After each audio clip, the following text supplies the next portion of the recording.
Hi friends, இது Pankaj Nalabagam. First time நம்ம channel video பார்க்குறவங்க மறக்காமல் சேனலை சப்ஸ்கிரைப் பண்ணி வச்சுக்கோங்க. அப்போ தான் நம்ம சேனலில் தீபாவளி ஸ்பெஷல் ரெசிபீஸை உங்களால் தொடர்ந்து பார்க்க முடியும். டெய்லியே ஒரு ஸ்வீட் ஒரு காரம் வரப்போகுது, அதை மிஸ் பண்ணாமல் பாருங்கள். எல்லாமே எளிய முறையில் சொல்லியிருக்கேன், பிகினர்ஸ்க்கு ரொம்பவே யூஸ்ஃபுல்லாக இருக்கும். அது மட்டுமல்ல, சின்ன சின்ன டிப்ஸோடையும் நான் எல்லா ரெசிபீஸும் பண்ணியிருக்கேன்.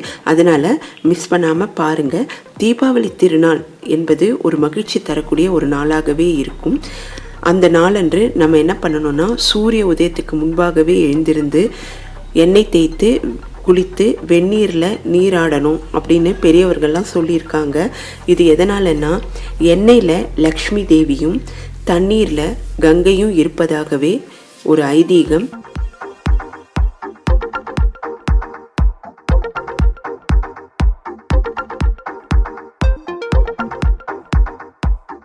இன்னைக்கு என்னென்ன ரெசிபிஸ் பண்ணியிருக்கோன்றதை நம்ம பார்க்கலாம் வாங்க.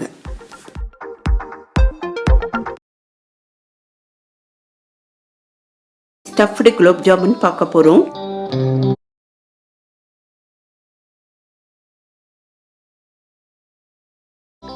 இந்த குண்டு குண்டு குலோப் ஜாமுன் எப்படி பண்ணுறதுன்றத பார்க்கலாம். குலோப் ஜாமுன் மிக்ஸர் ஒரு பேக்கெட் எடுத்துக்கலாம். கட்டி இல்லாமல் கையால் கலந்து விட்டுக்கலாம். கொஞ்சம் கொஞ்சமாக தண்ணீர் சேர்த்து மாவை பிசைஞ்சிக்கலாம். ரொம்ப சாஃப்டாக பிசையணும். இதற்கு மேலே நெய் கொஞ்சம் சேர்த்துக்கலாம்.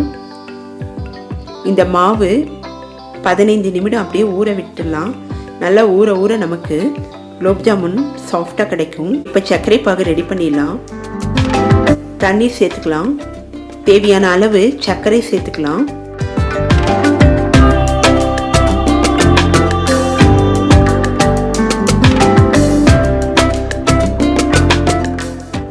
சர்க்கரை முதல்ல தண்ணீரில் நல்லா கரையணும்.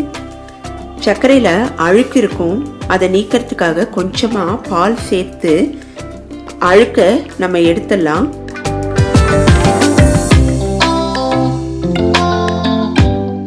இந்த சர்க்கரை பாகு 5லேருந்து 6 நிமிடம் மட்டும் கொதிக்க விட்டால் போதும். இப்போ நல்லா கொதிக்க ஆரம்பிச்சிருக்கு. அடுப்பை ஆஃப் பண்ணிடலாம். ரோஸ் எசன்ஸ் கொஞ்சமாக சேர்த்துக்கலாம். சப்போஸ் ரோஸ் எசன்ஸ் இல்லை அப்படின்னா நீங்கள் ஏலக்காய் தூள் சேர்த்துக்கலாம். நல்லா மிக்ஸ் பண்ணிடலாம். இந்த கன்சிஸ்டன்சி கடைசி வரைக்கும் இருக்கணுன்றதுக்காக நான் லெமன் கொஞ்சமாக சேர்த்துருக்கேன்.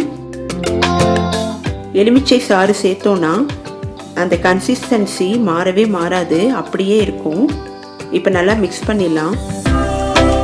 டேஸ்ட் இன்னும் அதிகரிக்கிறதுக்காக நான் கொஞ்சமாக உப்பு சேர்த்துருக்கேன்.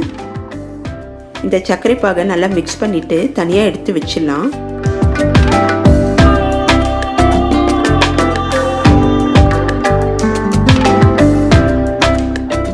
இப்போ ஸ்டஃபிங்க்கு நம்ம ரெடி பண்ணிக்கலாம்.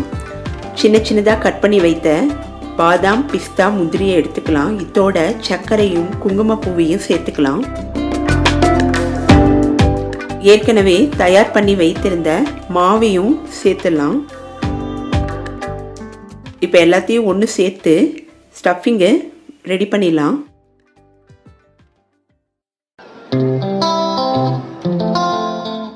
கையில் ஒட்டுற மாதிரி இருந்தால் கொஞ்சமாக நெய் தடவிக்குங்க.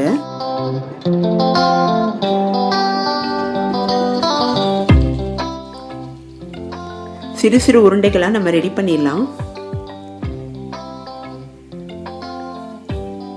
வழக்கமாக சாப்பிட்ற குலோப் ஜாமுனை விட இந்த ஸ்டஃப்டு குலோப் ஜாமுன் ரொம்ப டேஸ்ட்டாக இருக்கும். இப்போ மேல் மாவுக்கு கொஞ்சமாக மாவு எடுத்துக்கலாம். விரிசல் இல்லாமல் உள்ளங்கையால் நல்லா உருண்டை பண்ணிக்கலாம். இந்த மாதிரி உள்ளங்கையால் உருண்டை பண்ணிடலாம். கையில் ஒட்டுற மாதிரி இருந்தால் அப்பப்போ நெய் தடவிக்கலாம். இப்போ ஒரு ஹோல் மாதிரி பண்ணி இது உள்ள இந்த ஸ்டஃபிங்கை வச்சிடலாம்.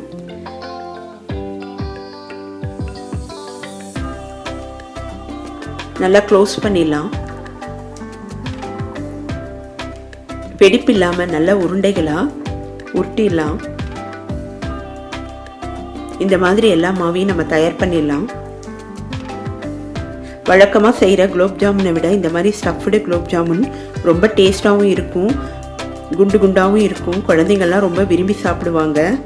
இப்போது பொரிக்க தேவையான அளவு எண்ணெய் எடுத்துக்கலாம்.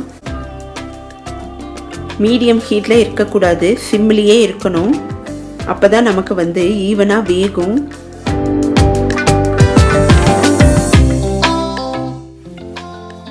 பொன்னிறமானவுன்னு நம்ம எடுத்துடலாம்.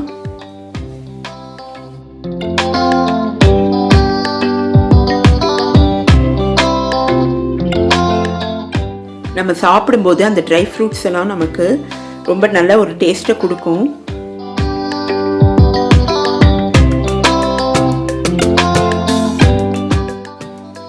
இப்போது சூடாக இருக்கும்போதே சர்க்கரை பாகில் சேர்த்துக்கலாம். அப்போ தான் சீக்கிரமாக ஊறி நமக்கு குலோப் ஜாமுன் ரெடி ஆகிடும்.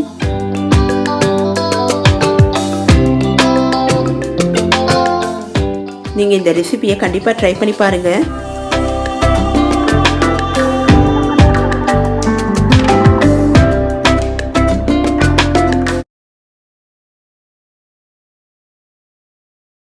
கராசேவ் பார்க்க போகிறோம்.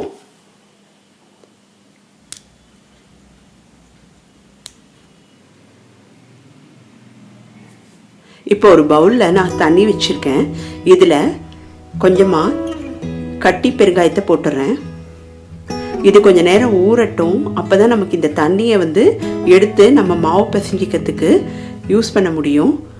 இப்போது கடல மாவு கொஞ்சம் எடுத்திருக்கேன். இதை நல்லா சலிச்சு வச்சுக்கலாம். ஃப்ரெஷ்ஷான கடல மாவு எடுத்துங்க. அப்போ தான் நமக்கு நல்லா கராசேவ் நல்லா கிடைக்கும், மொறு மொறுன்னு. நான் இந்த கொடுத்துருக்கிற அளவையே நீங்கள் பார்த்து பண்ணுங்கள், அப்போ தான் கரெக்டாக வரும். இப்போ அந்த பவுலில் சலிச்ச கடல மாவு போட்டுக்கலாம். மாவு பிசையறதுக்கு ஒரு பெரிய பவுல் மாதிரி எடுத்துக்குங்க. அப்போ தான் நம்ம பிசையறதுக்கு வசதியாக இருக்கும்.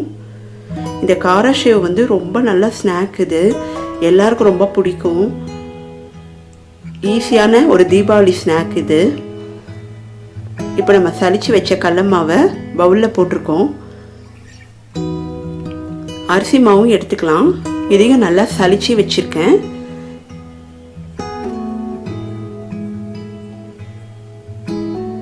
இப்போ அந்த கடல மாவோட இந்த அரிசி மாவையும் சேர்த்து போட்டுடலாம். ஈஸியாக செய்யக்கூடிய ஒரு ஸ்நாக் இது. நான் கலருக்காக இங்கே கொஞ்சமாக காஷ்மீரி சில்லி சேர்த்துருக்கேன்.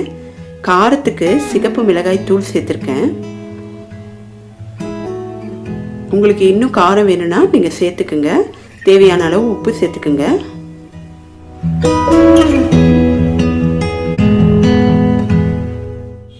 இப்போது எள்ளு சேர்த்துருக்கேன். வெள்ளை எள்ளு இல்லைன்னா கருப்பு எள்ளு சேர்த்துக்கலாம். உங்ககிட்ட காஷ்மீரி சில்லி இல்லைனாலும் பரவாயில்ல.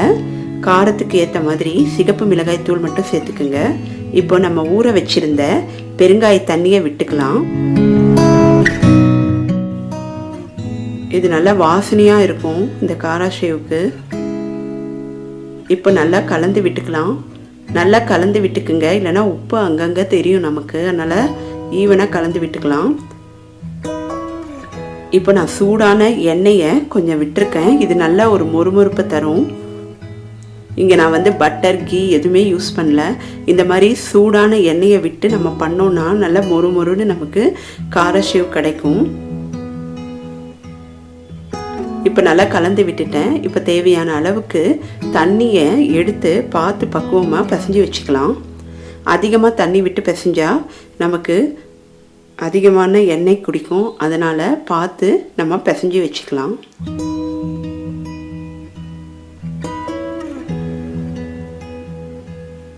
தீபாவளி பலகாரங்களில் இந்த கராசேவ் ரொம்ப முக்கியமான ஒன்று. ஈஸியாகவும் செஞ்சிடலாம், டேஸ்ட்டும் ரொம்ப நல்லா இருக்கும். இந்த மாதிரி பக்குவத்துக்கு நம்ம பிசைஞ்சு வச்சுக்கலாம். நான் இதுக்கு இந்த நாழியை தான் யூஸ் பண்ண போகிறேன்.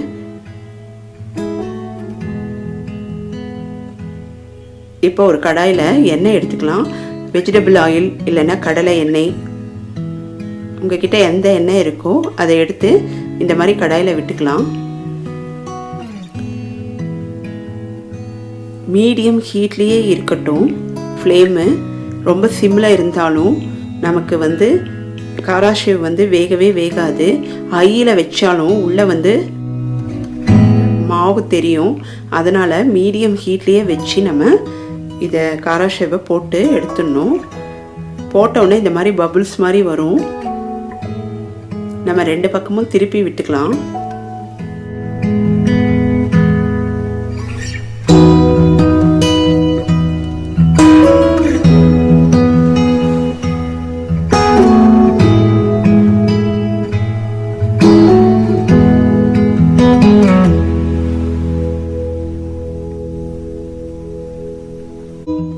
ஒரு 2லேருந்து 3 நிமிஷத்துக்குள்ள இந்த பபுள்ஸ் எல்லாம் அடங்கி இந்த மாதிரி நமக்கு ஒரு ஸ்டேஜ் வரும். அந்த டைமில் நம்ம திருப்பி போட்டு பார்க்கலாம். பபுள்ஸ் எதுவும் வரலன்னா நமக்கு இதுதான் கரெக்டான டைமு. நம்ம எடுத்துடலாம். ஆயில்லேருந்து பக்கத்துலேயே ஒரு டிஷ்யூ பேப்பர் வச்சிங்க, இல்லைன்னா ஒரு வடி தட்டி வச்சிங்க, எண்ணெயெல்லாம் உறிஞ்சி எடுக்கிறதுக்காக. இந்த மாதிரி எல்லா மாவையும் நம்ம போட்டு எடுத்துடலாம். நமக்கு நல்லா மொறுமொறுன்னு கராஷேவ் ரெடி ஆயிடுச்சு.